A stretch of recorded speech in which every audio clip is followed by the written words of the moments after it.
Hi, this is Bill Hartzer, and this is the Bill Hartzer podcast for Thursday, October 17th, 2019. I am here with Alex Melen from Smartsites and smartsites.com.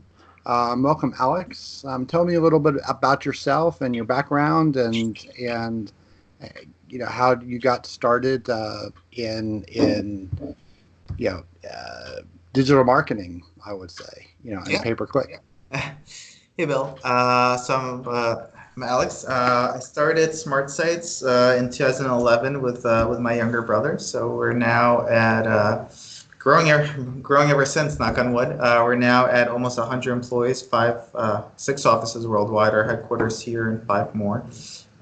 Before that, I worked at Publicis for a couple of years, doing digital for Samsung and then Walmart. And even before that, I ran a web hosting company for, geez, over a decade. Still running it. So a lot more than that. The T35 hosting that I started back in 1997. Great. So you mentioned that you have several different offices. So what different? Yeah, I'm assuming they're not all in the United States, right? You mentioned to me earlier that you have, I guess, development in Russia and so forth. Um, what Yes. type of Yeah, good tell me a question. little bit about your staff and so forth. Yeah, so our headquarters is in Paramus, New Jersey, which is right outside New York City, where we have 21 people now. Hopefully, we'll be close to double that by the end of 2020. And then we have five other offices worldwide. Back-end team is in Russia, front-end team is in Nepal, web design team is in India, content team is in Thailand, and link building outreach is in Singapore.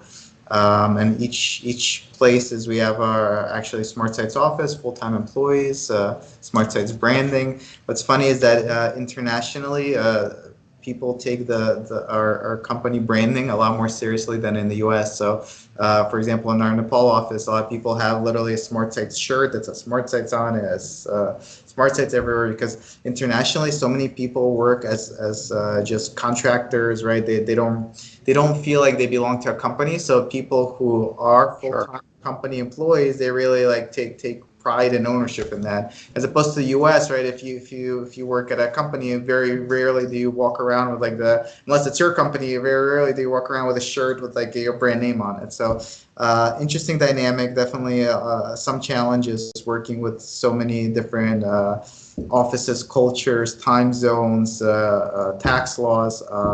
But it's worked well for us so far. Sure. So what kind of you mentioned clients are they medium sized enterprise businesses? Your clients. What size businesses generally do you have Yeah, as good question. clients? We focus on the small and medium-sized business. We really, when we started this company 9 years ago, it was through seeing the opportunity to really provide a digital service in the small, medium-sized space that didn't exist before. The bigger companies, the Walmart, Samsungs of the world, have been really getting a robust digital marketing and website design and everything product for probably almost 2 decades now, where in the SMB space, it really wasn't that common, right? If you think about even today, but more so if you think about 10 years ago, even if you had like a 20-person company and you decide you want a website, you usually wind up going to someone's like cousin's, friend's, uncle, right? He Sure. knows he knows how to make websites. He'll make me a WordPress website. You go, well, who's gonna do your pay-per-click? Well, my son's girlfriend in high school knows about it. She'll do it. So it really wasn't. It was being done, and there are definitely companies that have been out there for a long time doing it. But there was definitely an opportunity to really do it at a high level for businesses that really were looking for that service and were missing out. Even 10 years ago, if you didn't have an online presence, you're really missing out. Right now, if you don't have an online presence, you're going to go out of business. We have a lot of companies that come to us that are second, third, fourth generation in their business, right? Third generation carpet cleaners or fourth Sure. generation roofers that are like, oh man, literally our business has been around for over 100 years. We've always just advertised in the yellow pages, word of mouth, and we've done fine. But now all of a sudden we're losing business. It's not like we do bad business, right? People love us, but people are no longer finding businesses through word of mouth as much as they used to. They go on their cell phone and they just type it up. So literally our company has been formed through that opportunity and really helping small businesses get their online presence and get found online. Sure. So, it sounds like I know you guys started back in 2011, and even since 2011, how has the industry changed? I mean, digital marketing. We look back. I mean, I've been doing I started back in the late 90s, and I've kind of seen everything evolve, and even before before Google. Yeah. And we were looking at log files and stats like analog and then we had Urchin for a while, and that became Google Analytics. So how kind of has the industry changed? Are you focusing on a little bit? It sounds like you're focusing a little bit more on pay-per-click, those opportunities, but overall, I mean, how have you seen the industry change? Yeah, so as a business, we do, I think our three pillars are our website design, SEO, and pay-per-click. So we hit all three. Me personally, I just have more interactions with our pay-per-click team. So that's just I have more knowledge in that space, although Sure. I've done speaking sessions on SEO as well. I think all of it has gone through a tremendous change where 20 years ago, there wasn't really much certainty in digital. People considered it kind of experimental. Very rarely would they take away budget from a working TV campaign or radio or billboard or whatever it is and invest into digital. It was only like incremental, like experimental budgets that people were playing around with. Go back 10 years, it started finally getting a foothold, but it still wasn't a priority. There's very few national companies, and working at Publicis for 3 years, I could tell you with certainty there were no national companies that considered digital their biggest advertising platform. For Walmart, working on the Walmart account, it was the last on their totem pole behind radio, behind billboards. In terms of spend, and it still made them one of their biggest spenders online. I remember we'd call up Yahoo and buy all their ad inventory. So that's where we were 10 years ago. Now I think it's really finally coming into its own platform. I think a lot of marketers are now thinking digital first, and we both, me and you, live more in the digital world. So for us, it is kind of always digital first, but the Publicis and the big agencies of the world are finally starting to think digital first. So I think it's really, as a platform, it's really evolved. I think there's been huge amounts of opportunities over the last couple of years. But at the same time, I still think the opportunities exist now. Even when you look at the numbers for 2019, the amount of attention that people spend on digital is so much greater than anything else. If you think about it, even when people are watching TVs, right, during the commercials, they take out their cell phone. The eyeballs are on digital. But if you look at U.S. advertising spend, TV still outpaces digital. So I think there's still a huge amount of opportunity where the attention on digital is still undervalued compared to TV, where it's overvalued. So I think it's huge, and it's funny how not only has digital grown, right? So many other industries have been impacted that haven't really fully adjusted yet. For example, if you look at the billboard industry and you look at prices for billboards, and we don't do any billboards, so this is all just me interacting with people who do and just general data that I've seen. But the prices for billboards have not gone down. So the cost for you to have a billboard up, let's say in New York City or any big city, has not changed now versus 20 years ago or 10 years ago. But if you think about it, if you're driving in a taxi right now, right? If you're driving a taxi 20 years ago, you're absolutely looking at the billboards. If you're even the driver of the taxi, right? You're looking at the billboards. Right now, if you're in a taxi, you're looking at your cell phone. You're not looking at the billboard. So I think digital Sure. as a platform has come such a huge way. I think it's disrupted so many industries, and I think a lot of the industries have not adjusted yet. Creating still even 2019 or going into 2020, there's still so much opportunity in digital. And I could even tell you from personal speaking, right? As an agency, we spend our own money on digital. It's not that we just do it for clients. We spend 100 grand a month on our own digital advertising. And I could tell you that doing it 3 years ago, every dollar I would put into advertising, I would get $6 in lifetime sales.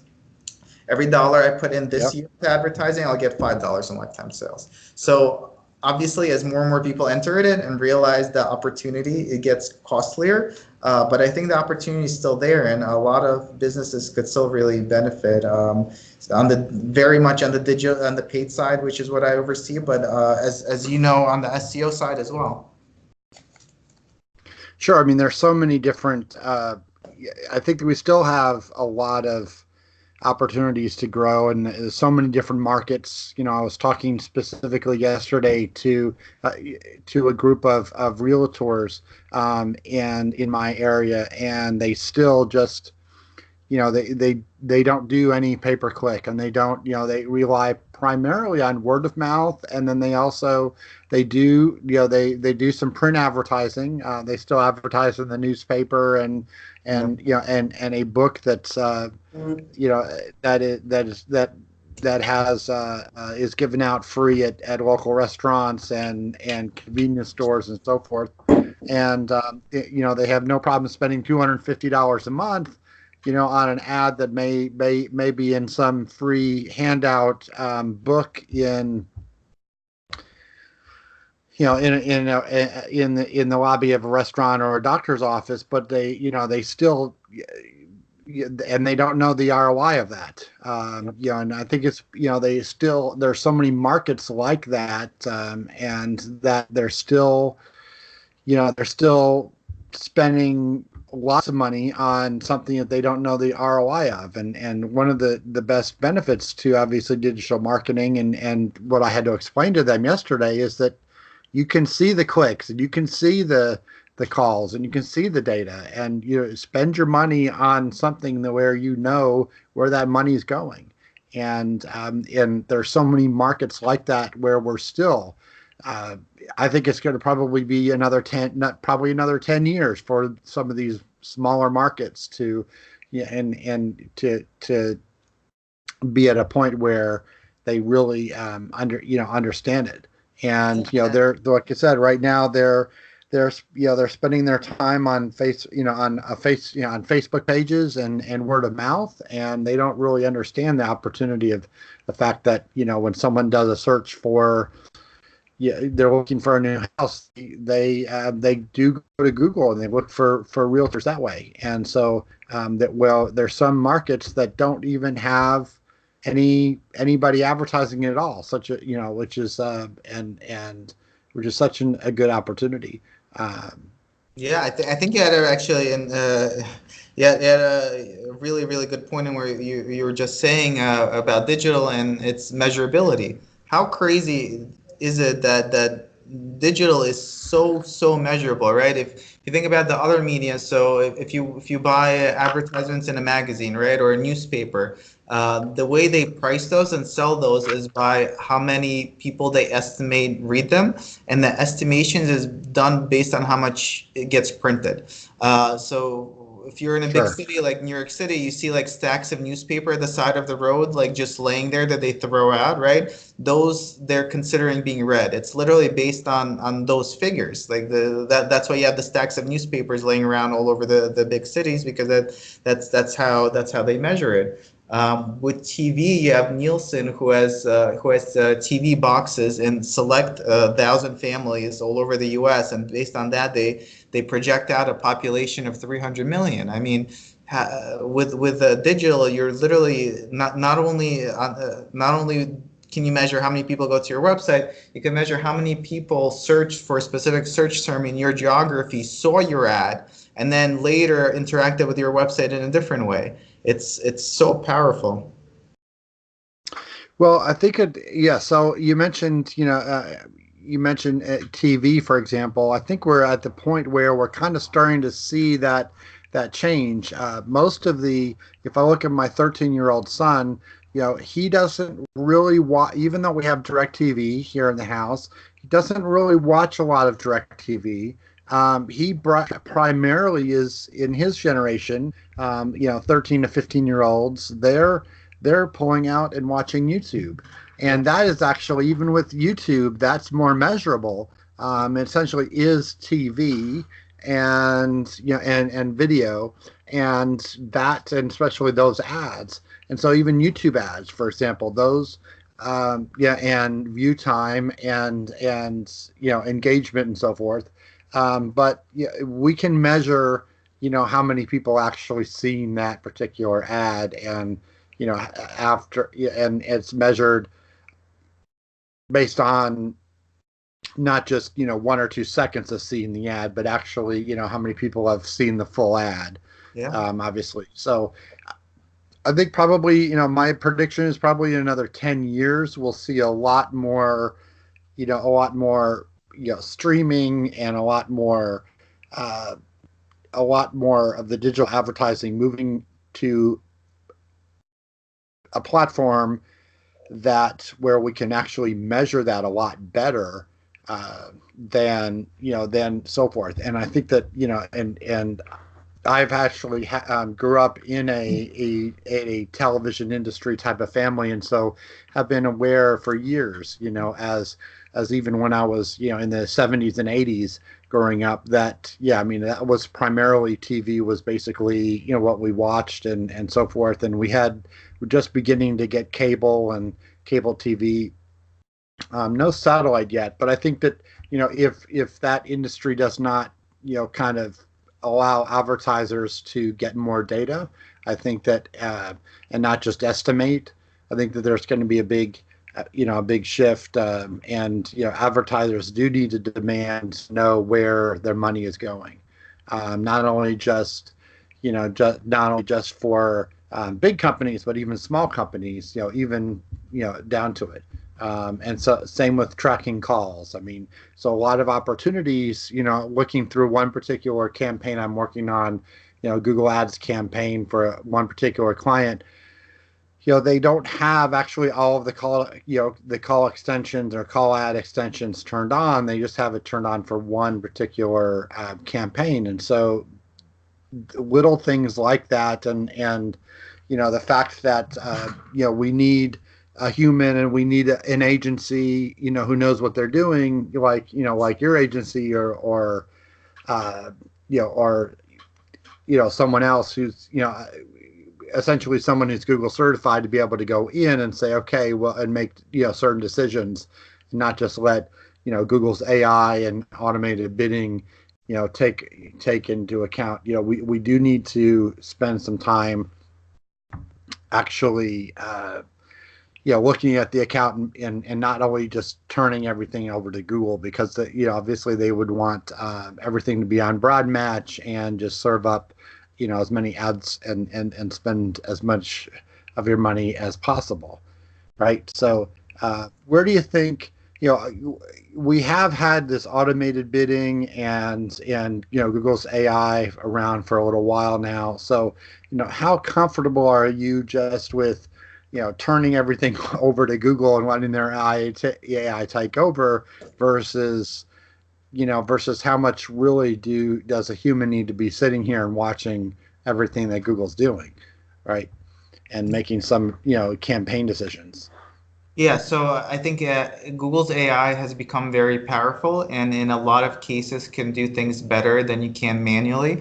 For example, if you have thousands of keywords and you're manually adjusting them, you're never going to adjust it correctly based on all the data. You might have all the data in the world, but by the time you go through it and make those manual adjustments, the data will already be changed and it'll already be incorrect. So the AI component is huge. A couple warnings though, it'll only work correctly if you're actually tracking all your conversions. So that's usually a big pitfall. For example, call extensions or not, you should also be tracking the phone calls from your website. If someone clicks into your website and calls, you need to track that as well. Because if you're all you care about is phone calls and you're not really tracking everything, Google's AI will just be optimizing on the wrong variables. So I think that's super important to know before turning the keys over to Google. Once you're confident that you're tracking all your conversions correctly and have everything set up correctly, you can actually now tell campaigns to only worry about certain conversions. So for example, if you're a car dealership, your service campaign should only care about your scheduling and calls for service. That's something new that you could now do. You don't have to have it optimized on all conversion actions. Service will only optimize on the service ones. Once you're confident that all of that is set up correctly and you hand over the keys to Google, I think it's still a very important human component to it where someone oversee the logic and strategy and make sure it all makes sense, because Google, for example, will bid very high. It'll try to average you down to your target CPA, right? But that doesn't mean it's not going to bid $50 a click. If your target CPA is $20, you shouldn't be bidding $50 a click. So I think it's a huge human component. I think there's still a huge component of an agency or whoever you're working with, or if you're doing it directly, to fully understand the business, to fully understand your customer. If you know that 20-year-olds will never purchase from your business no matter what, instead of letting Google slowly find that out, you should just disable that age group. So I think Google's AI is very powerful and can do things a lot better than you could do manually. And just having it at your disposal for free is really, really powerful. But I think it's still very important to have a human component to regulate it and guide it in the correct direction. Yes, definitely. So we're just about out of time. So let me tell you,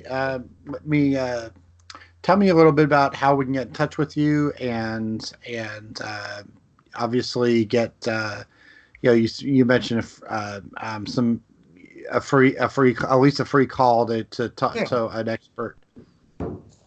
Yeah, so for Smartsites, if you want to search and learn about us, if you Google Smartsites, it's one word, Smartsites, or go to smartsites.com. We do free consultations, so feel free to go to our website. Phone number is 201-870-6000. If you Google us, please don't click the paid link. Only reason we do that is because all the competitors are now bidding on our name. For me personally, alexmelen.com, ALEXMELEN.com, and I have all my social media profiles on there, so feel free to connect with me. All right, sounds great. Thanks for joining me this afternoon, and we'll be in touch. Thanks. Thank you, Bill. Thanks again, Alex. Thanks. Bye. Thanks. Bye.